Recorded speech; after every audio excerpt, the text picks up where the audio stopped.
After more than 15 years of field research, the Explain group decided to step up into the alien phenomenon. Since INEC's three-level classification of close encounters, the extent of the incidents and case studies grew to a degree of complexity which called for a new perspective in the interaction between humans and the visitors, shifting the prime focus of the investigation from the flying crafts to the extraterrestrial or interterrestrial biological entities, EBE, IBE. Close Encounters X, or CEX, is the TXP's 5-level classification of alien interference.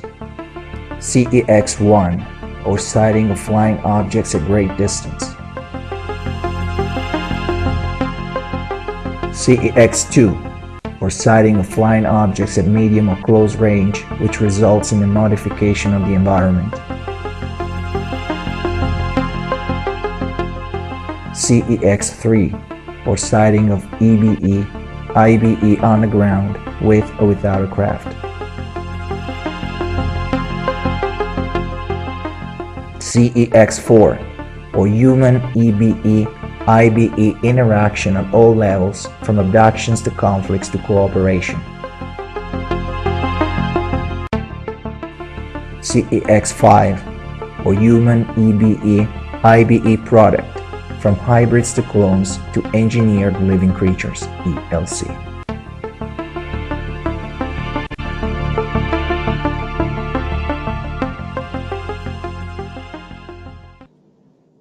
Hi, Leah. Hello.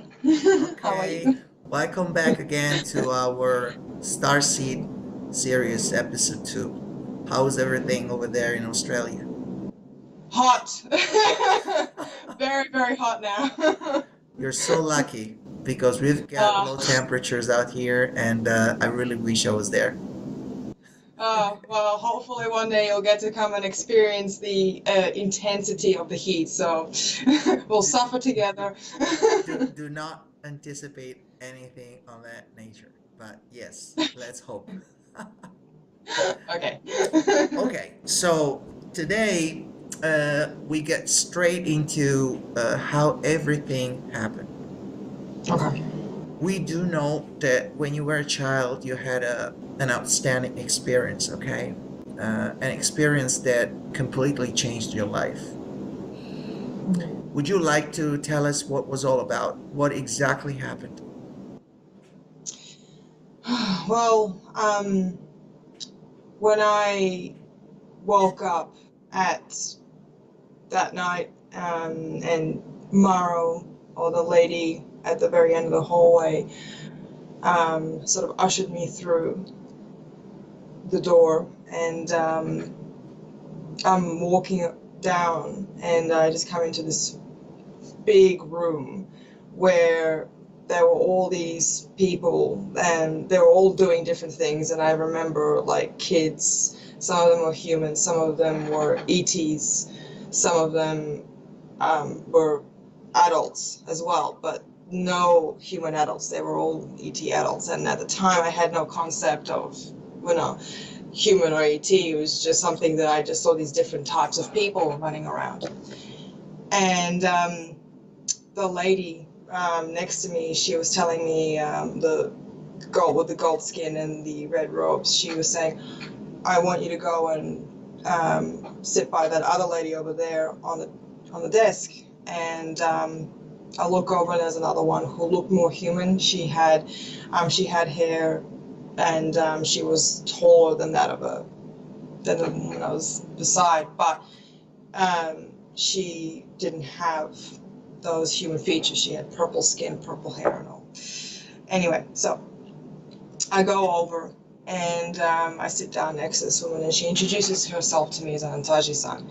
And I remember thinking she had this smell about her as well. She had like this sort of very floral sort of scent, in combination with, like, she felt very warm, like it was a very high heat coming from her skin.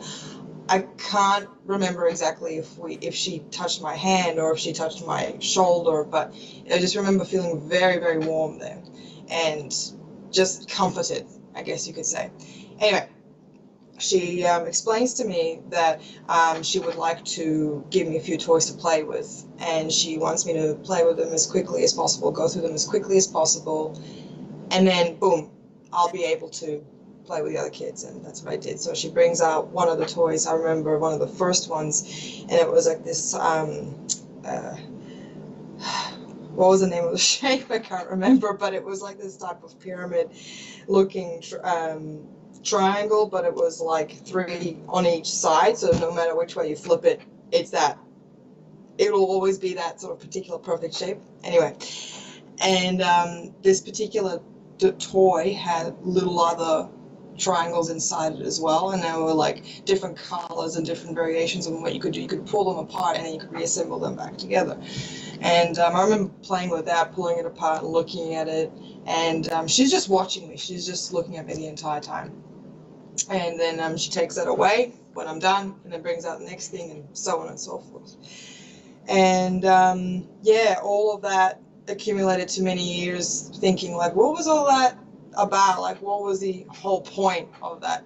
And she told me that it was actually to kind of test out my certain skills of my brain. And you know, that particular triangle toy, pyramid toy, was to test out my logic, and didn't do a good job with that one apparently. So Now, hang on a second there. Let's focus on that teaching. Among all the, I'm sure that you were shown more than one objects and you were giving information and different teachings. But let's talk about that pyramid. What was it like to touch it, or the feeling, or what do you remember of all the teachings that were imparted to you on that experience, about, let's say, about the pyramid, okay? Because you mentioned that, I'm sure that's fresh in your mind. So what can you tell us about that object? it was it was very smooth, very slick. Like every part of the pyramid I could feel like little indentations in between the cracks of it, but it was very strong. I remember it would hold together, but then when I started to pull it apart, it would just fall apart, like very quickly. Like it was it kind of had the same kind of sound. I remember when the little pyramids were falling off, they felt like magnets. That's just actually just popped into my head. I don't know, like that's weird, but it was kind of like, I remember just touching like little, almost, I think they might have been metallic. I think, I'm not entirely sure, but just these little triangles all falling apart, and then I'm just pulling them all back together again, and then it just, I don't know. And you could make smaller ones. You could make multiple different types and copies, and it was just, yeah, it was I don't know, like I never encountered a toy like that before, but it didn't take very long for me to figure out what to do with it and how to use it. And yeah, it was just very slick, very smooth. And then when each one would fall on the desk, I remember it would make a sort of like little like tapping sound on the desk. So sorry. That's just, yeah. Do you remember if that object connected to your mind, or was it, or affected your thoughts, or reacted to any of your thoughts, or was just a simple logic objects that you had to disassemble and reassemble? That's a good question. I don't recall it ever connecting with my mind, but no, I think it might have been just a regular inanimate object.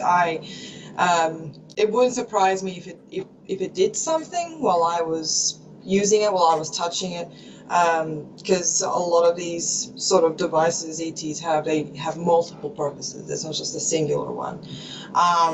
And considering what they were doing with us and myself and the other human children in that classroom, yeah, it could have done something else. But I don't have that knowledge.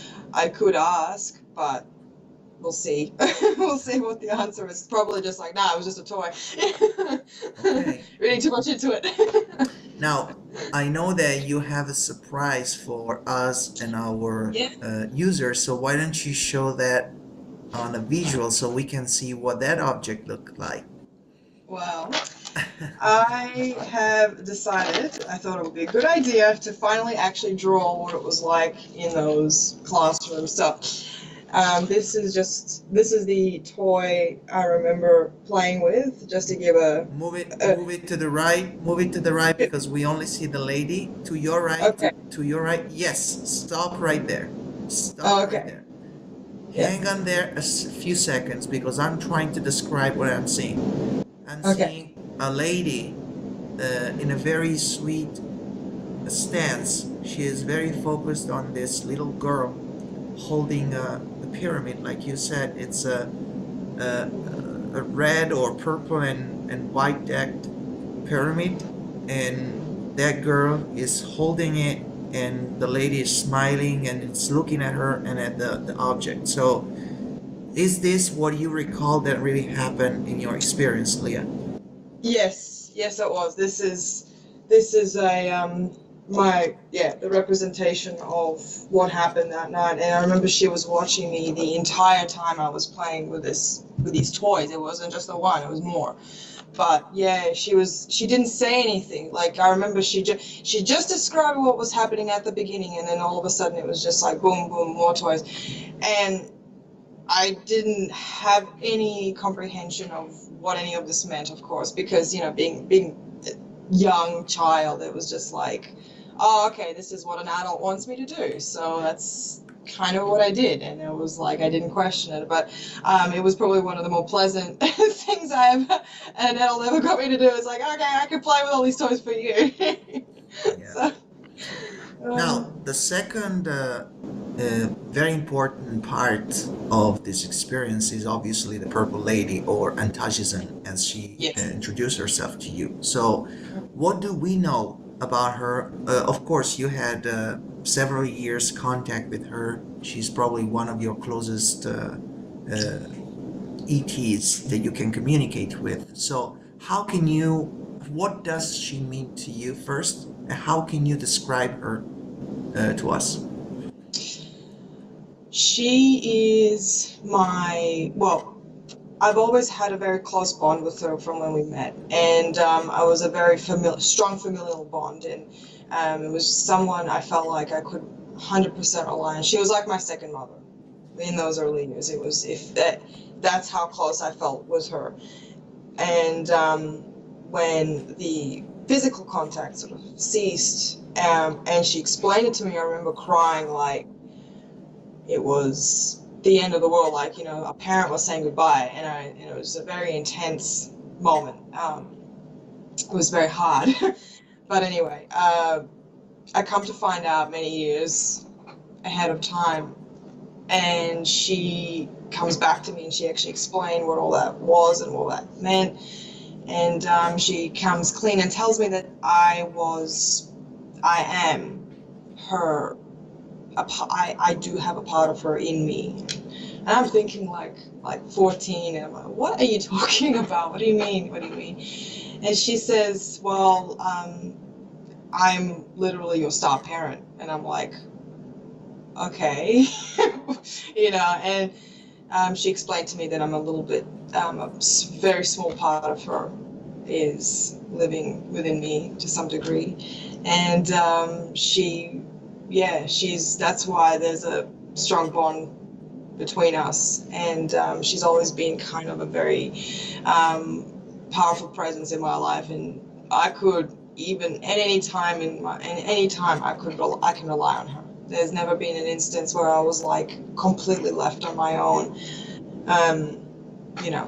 Even when I wanted to be left alone, she wouldn't cease. But her nature is she's quiet. She's the type of person, how do I explain? She's the type of person that has like a very quiet strength to them, like, and that doesn't mind kind of stepping back and letting things sort of happen to people they care about. Not necessarily like not caring what happens to them, but it's more just like this potentially could be a tool to teach that person that I care about so much to learn, to improve, to grow. So that's how she is with me. And if I ever asked for help from her, she would always give it. However, problem is I have to ask. And she knows I struggle with that one. But when I do see her, whether it be physically or astrally or psionically, she usually comes to me in certain forms, for example. And yes, and this is her, right? Yes, this is her. It's This is my interpretation of her. this is how you saw her physically when you had the first experience, and this is how you see her in your astral traveling. Both, yes. Yeah. She has well, put it this way, she's gotten a little bit more gray on her hairs, so, but I respected her enough not to draw them. Well, it's I'm sure we're going to go back to talk about Antages in other episodes too, Leah. But for now, Yeah.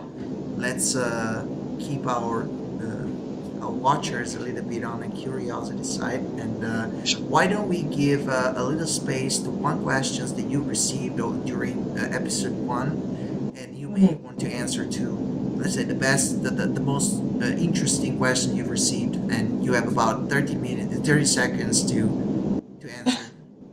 Okay. You can do it. Well, no pressure.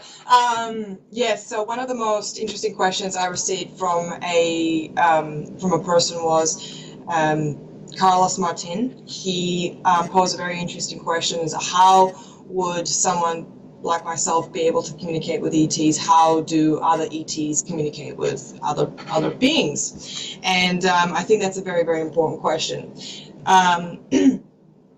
My way of communication with ETs is primarily psionic. It's telepathic, it's empathic, all the levels of that sort of form of communication. It's just with thoughts, it's with emotions, it's also with interpretations of concepts, objects, and ideas to exchange between us. Now, other ETs, they do have verbal language as well, but there's just so many different verbal languages and other forms of communication.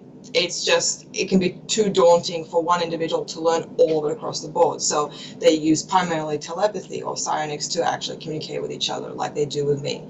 So they exchange impressions, they